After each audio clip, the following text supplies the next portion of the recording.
Unfortunately, much of the Western world is currently dominated by individuals walking alone. Walking alone selfishly with the idea that economic growth is a sole indicator of progress. At the beginning of this program, that's exactly what I thought too. Sydney was just a big city ready to satisfy our desires to remain within our tourist bubble. By the end of this program, though, I realized that true progress is the equal consideration of the triple bottom line aspects and the realization that economic gain is not a holistic representation of a society's advancement.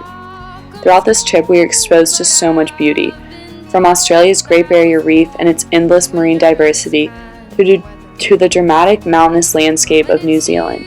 The physical beauty was easy to appreciate, and we sure had fun doing it along the way.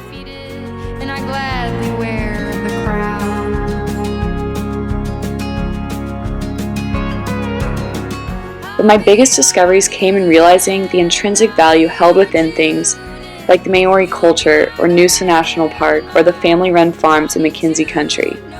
Before this program, I struggled to value things other than what was tangible and relevant to my everyday life. However, hiking through Carnarvon Gorge and seeing where the Aboriginals lived and worshipped allowed me to incorporate the intangible into my definition of progress. Connecting to parts of history like that, I discovered the importance of what has come before me and the importance of protecting it so that it can be appreciated well into the future.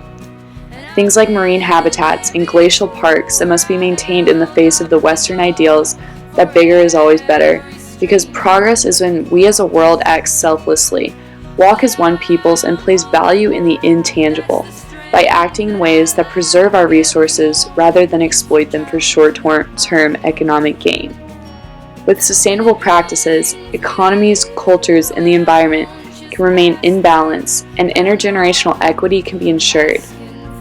This trip introduced me to the idea that things like nature and culture have worth and importance despite their effect on my life, and this is what I believe progress to really be about. On this trip, we had the unique opportunity to learn how people, places, and profit can work together in a harmonious way that allows for progress. On Lady Elliot Island, I saw the importance of sustainable business practices, like using energy-efficient solar panels, while in Deep Cove, I saw how effective and necessary it is to limit the amount of people coming into an area in order to place value in something other than just gaining profit.